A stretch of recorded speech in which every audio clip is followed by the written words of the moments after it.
Hello, and welcome to Review Into the Unknown, where I'm losing my sight, losing my mind. Wish somebody would tell me I'm fine.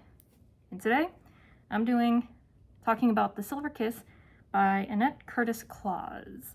This book is currently sitting at Goodreads at a 3.71 with 18,927 reviews. So, a bit, but what I think is interesting is not this book, but comparing it to the other book of hers that was more well known, Blood and Chocolate.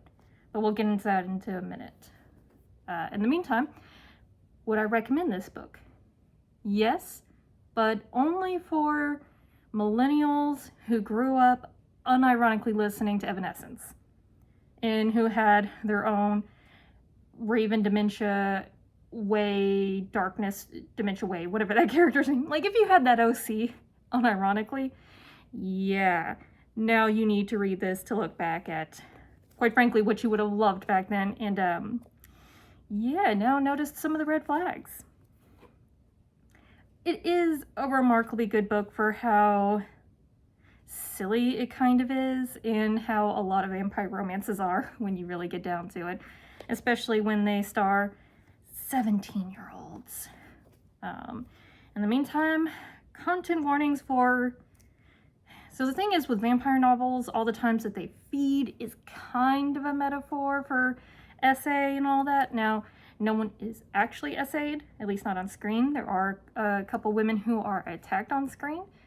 It is somewhat violent and brutal, but not as bad as some of these depictions of attacks on women are in these vampire novels.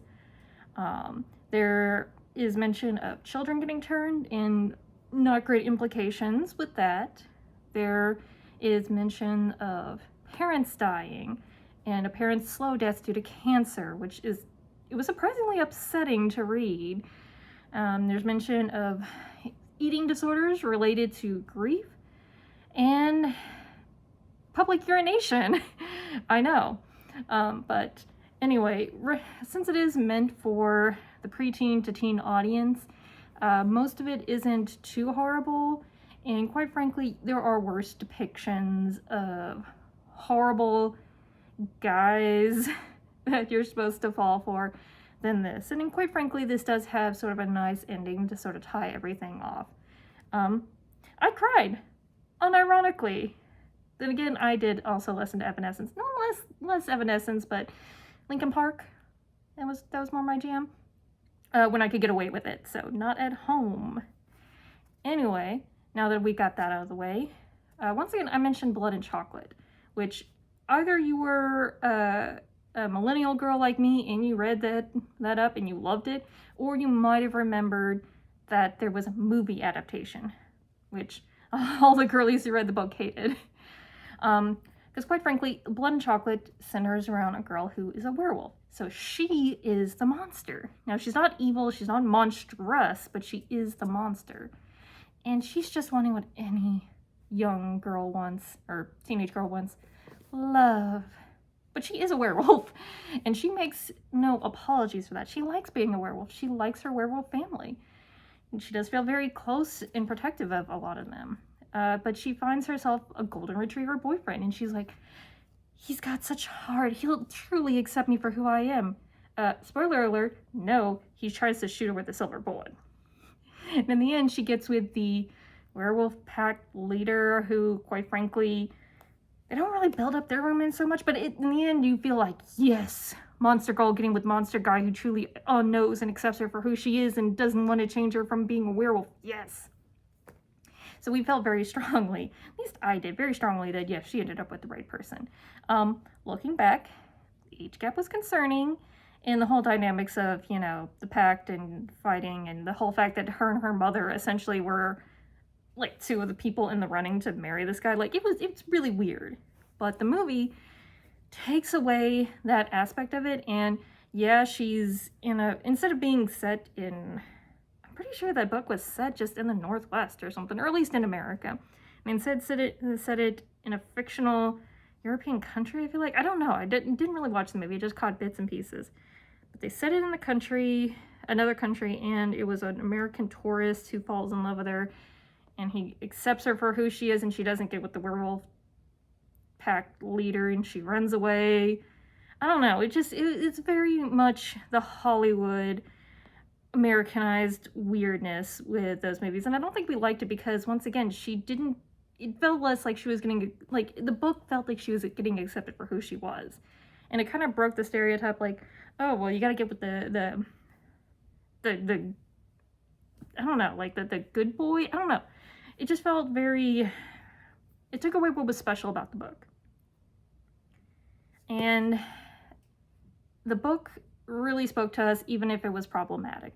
The movie didn't have that same charm. And this book, it's interesting to compare what I remember about Blood and Chocolate with The Silver Kiss. Now, I didn't read this book. As much as I loved Blood and Chocolate, and I did love Blood and Chocolate, for all the problems that I was completely blind to, didn't see any of those red flags in there, I never read this, or any of her other books. She has one that centers around aliens, which, how in the world did I miss that as a kid? Maybe it's just because at this point in time, I was mainly just checking books out of the library, and my parents did not pay attention to what I read, so I could just pick up whatever. But I couldn't buy the books, because then that would lead to questions. So as long as I checked it out of the library, I was golden. And I guess I just never ran into this one. Maybe because I don't know, maybe they didn't have it. I mean, this was a library book. As a matter of fact, the last time it was borrowed was sometime in 2013. I still got the library card where, yeah. Well, and you can see how many times this thing was checked out. So every time you see it cross out, that was sometime, it was a time that it was stamped for the return. Like, this is by the return by day. And I didn't steal this one, just, you know, it's an old copy that clearly at one point in time, like, yeah, the spine's been broken and all that, so clearly they had to take it out of rotation. They no doubt sold this for like $1 as part of a fundraising. Oh, you even got the little spine. I don't know, there's something about used books that I just like. I know this is a tangent, but for a long time I really enjoyed getting used books because sometimes I'd find notes. I found a love letter in one once. Sometimes you get them where people do highlight or write stuff in them, and I don't know, quite frankly, I love that. It's, I don't know, it's special. This one's less that, it's more just kind of broken and beat up, but, you know, it's still charming. Anyway, I've spent way too long not talking about the book. I'm not going to edit these, like, probably ever, so you're just gonna have to sit with me here, or fast forward. It's cool. Okay, to actually talk about the book. So, this book centers around a girl named Zoe. Zoe is having a really bad time right now. Her mom has cancer. She's been battling cancer off and on. She's cured, goes into remission, comes back, goes into remission, comes back, and they're pretty sure this is the last time, and her mom's not going to make it. And Zoe's kind of getting cut out of the process because her father is either at work or at the hospital. They don't really want her to go to the hospital. Like, we don't want you to see your mom like this. It's just too hard. Zoe, on her part, she's like, yeah, it is too hard. But I'm not seeing my mom. I'm not seeing my dad. She's like not eating because there doesn't seem to be a point. She's not really doing anything because there doesn't seem to be a point. Because once again, her mom's dying. And it really does explore that grief. Like, she is drowning. And unfortunately, no one is really around to help because, quite frankly, her mom is dying. So that's where everyone's initial focus is on. And since Zoe is 17, they're like, well, you're old enough to kind of take care of yourself. And since she's not really speaking up, they're kind of assuming that, no, you're not fine, but you're, you know, able to go forward. You're going to class and all that. And then it gets worse. Her best friend, what is the best friend's name? Lorraine? Yeah, I think it's Lorraine. Lorraine is moving like across the country to another state. And yeah, so her biggest support, which it mentioned several times that Zoe's friend, Lorraine, is not able to figure out how to help. She's not saying the right things. She's not being there. Like, she's not doing the right things to kind of help Zoe like cope with this. But at the same time, it's all Zoe really had, especially since her father's not around and her mother's not around, and there's not really anyone else around. So her, like, one person of support, as flawed as they are, because once again, this isn't her, the teenage girl, she's leaving. So Zoe is kind of following at this point. And then she meets an attractive boy. I mean, yes, but it's framed a little bit different. She sees him in a park. He's beautiful. He's pale and beautiful and mysterious. But quite frankly, he just annoys her. She's like, what the fuck? What's your problem? He's like, what's your problem? Like, I was sitting here alone. Well, you're sitting in a park alone, but I could tell you don't really want to be alone. There's people who are alone because they want to be alone, and then there's people who are alone because they want to be around people. She's like, screw you, and walks off. But notably, several times it mentions how much she doesn't like to eat anymore, but after getting annoyed by Simon, the boy, after getting annoyed by Simon, she goes and eats something. It's like, oh, wow. And I like how that is framed as kind of healthy. Like, her eating is healthy. Her wallowing and getting skinnier and skinnier, which, red flag, I mentioned several times. She's very, very skinny with giant chest, which, ugh, not loving that. But after this, a lot of the book is just exploring Zoe's grief, her despair at knowing her mom's dying. A big chunk of the book is that. But during this whole thing, she also gets to know Simon a little bit more. He keeps showing up. At one point, he follows her home without her knowledge and is like staring at her through the window and then pees on her doorstep. I don't get it. We're just gonna move on. Anyway, so this keeps happening. She's eventually catches on to the fact that Simon's following her and kind of confronts him, sort of, because at the same time all this is happening, there's murder afoot and random women just keep dying. So she's like, are you following me to kill me? And he's like, no, not really. He admits, yeah, I'm a vampire, and here's my backstory. So when I was a baby, back in, I don't think it actually mentions the exact year, but it mentions like Parliament ruled and the king was in exile, which I googled it, and that seems like it's 1649 to 1660. I mean, maybe it's a different period, but that sort of tracks with what he's describing. So he was a baby, 1600s. He had a father and a mother and an older brother who was like 10 at the time. Remember, he's a baby. And the father was fairly wealthy. The mother was wonderful and lovely. And the father brings home like businessman. He's a trader, so he brings home like a person he's trying to do business with. The guy's like super nice and hanging out with the family, and then absconds with the 10-year-old, which it doesn't say anything specific, but not good vibes. Mother starts losing her mind, and eventually, like, she's like, oh, I swear I see him out, like I see my son. My son's here, my son's there. No one else can see the son. She's like, no, he was right outside the window. They're like, man, this is the third story. He is not outside the window. But eventually, like a few years later, old enough where Simon remembers this, the mother's playing with Simon. She's like, I see your brother outside the window. Hold on 1 second. And she runs off, and then she's found dead. So now we have a missing son and a dead mother. And so, of course, the father kind of stops being involved as much and has, like, all the servants raise his other son. And this is Simon, by the way. So Simon's raised by members of his staff. He's, of course, a wealthy kid. He's the only one around now. He's disconnected from his father. His father is not really paying attention to him because he's kind of lost in, like, grief, as you'd imagine. A lot of mentions of grief in here. That's actually... This book is sometimes surprisingly intelligent, but, whatever.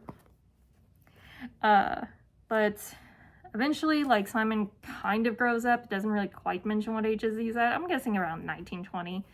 He's going out, he's drinking, he's partying, he's sleeping around. And then one day, he's way too drunk. He's trying to stumble home. And in the bar row or whatever, there's usually these kids with lanterns that are like, hey, I'll take you home. Like, I'll light your way so you can get there safely. And that was just a common thing. At least in this area. I don't know if that's historically common, but once again, moving on. So he's like, oh yeah, this one kid's like right there and it's like, I'll take you home. Let's go. And he's like lighting the way, and Simon's too drunk to realize, like, we're going the wrong way. Until the kid leads him right to that same businessman that Simon's father brought in. So same guy who stole away Simon's brother is right there and is quite clearly he was a vampire. Yeah, we kind of got that.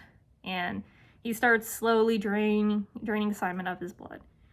He goes in, he drains Simon, leaves, A couple days he comes back, so he's slowly draining life out of Simon. He's not doing it all at once. He's kind of savoring the act. And then eventually the kid comes back and he's like, hey, he's gonna kill you, you know. Someone's like, yeah. And then the kid's like, you know, I could make you one of us. Oh, yeah, that's better than death. So the kid turns Simon into a vampire. And then Simon is able to fight the master vampire. What is his name? Like Von Braun or something. Yeah, he fights off Von Braun. And he frees him and the kid. And the kid's like, yes, I turned you into a vampire because after all, I am your brother. Now we're vampire brothers together. Which, yeah, you could see that coming from a mile away. Like, yeah, that was going to be his younger brother. Trope says that's going to be his younger brother.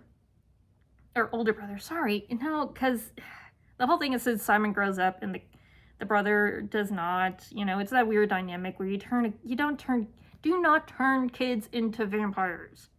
If we learned one lesson, do not turn kids into vampires. It always goes wrong. So, the brother's name is Christopher, just to clarify. So, Christopher was turned at like 10. Simon was turned into a vampire at like 20. So, Simon is the younger brother, but he is physically older. Got me? Good. So, yeah, so Christopher's like, yes, I turned you into one of us, so now we could be brothers together. Oh, by the way, I killed our mom.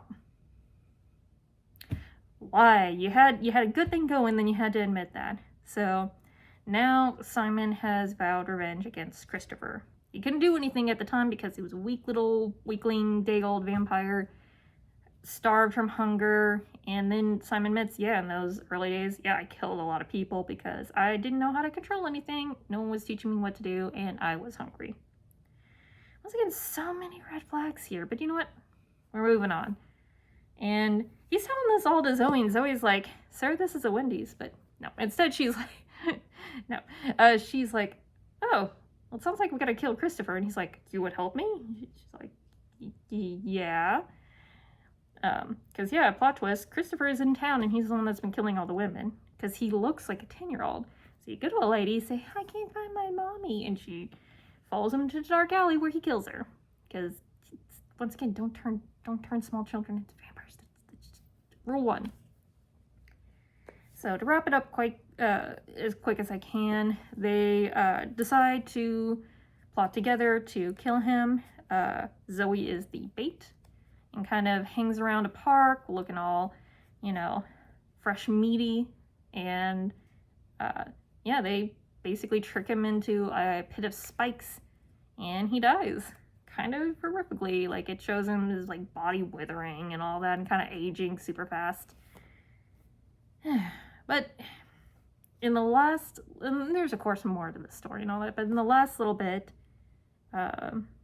Zoe then realizes I've confronted death. I need to confront death a little bit more. So she goes to her father and like, hey, you're icing me out of the time I could be spending with mom right now.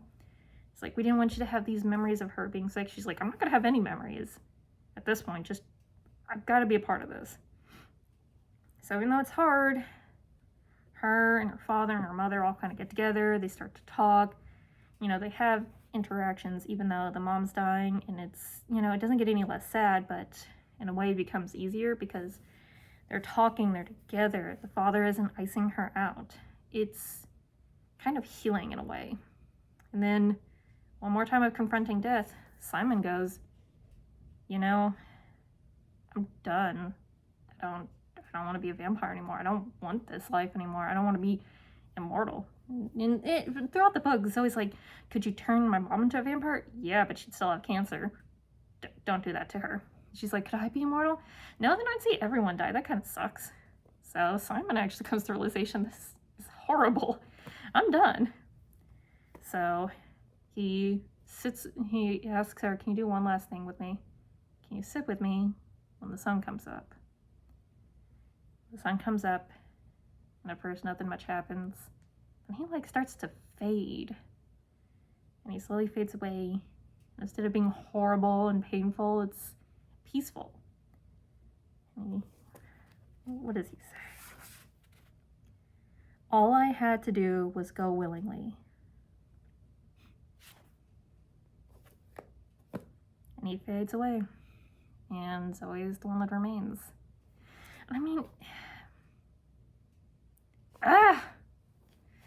hate it. I mean, is this a toxic relationship? Yes. Would this have ever really worked? No. But it's really nice that it did end that way.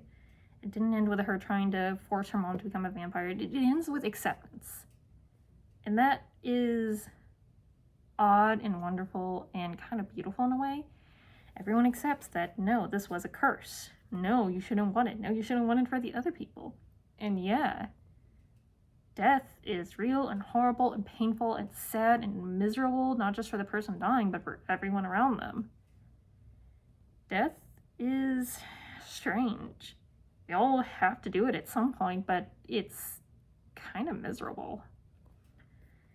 And of course, you see healthcare workers make jokes about it because they are so close to it. And then you see people who are like so far removed from it, who just want to flee from it. People stealing the blood of their children in order to live longer. Like, there's a lot of really weird stuff around death. This book, it faces it head on with acceptance. And so while Blood and Chocolate was acceptance of a person for being, I guess, almost like different and weird and slightly like monstrous in a way, like having something about you that you can't control that you were born with. This book was just acceptance of the end, of death, of, yeah, your parents will probably die before you.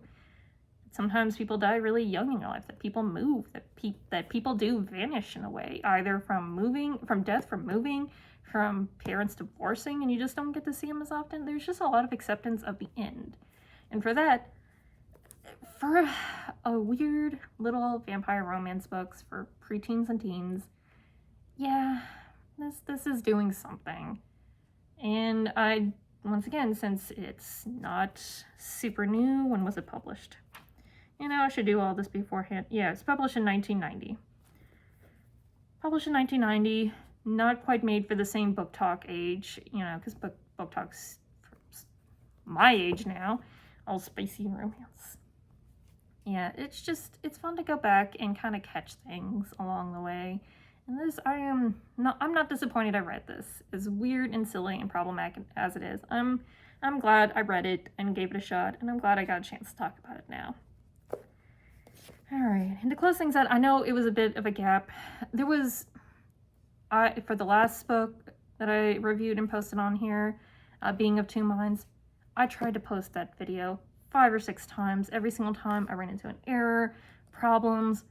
It would say it was uploaded and then it wasn't. As a matter of fact, I still don't know if there's problems with it now. As a matter of fact, I am pretty sure I didn't leave a description in it, didn't have any tags on it. I just gave up on it because it just was impossible to load. And that just kind of burned me out for a little bit, like, no, if you're going to be a problem, I don't want to do this. So I needed a little bit more time. And so, at least before I started recording again, hopefully this one is less problematic. Fingers crossed. I had already read this one. I have another one that I have also already read. I might try to record that one in the next couple days. And then, I don't know. Maybe I should schedule these. Maybe I won't. I don't know. But thank you for being here. Thank you again for watching. If you didn't get it all the way to the end, that's fine. It's not like I have an ad read right now. It's like sponsored by... I'm not even going to try. Anyway, see ya. Have a good week. Bye.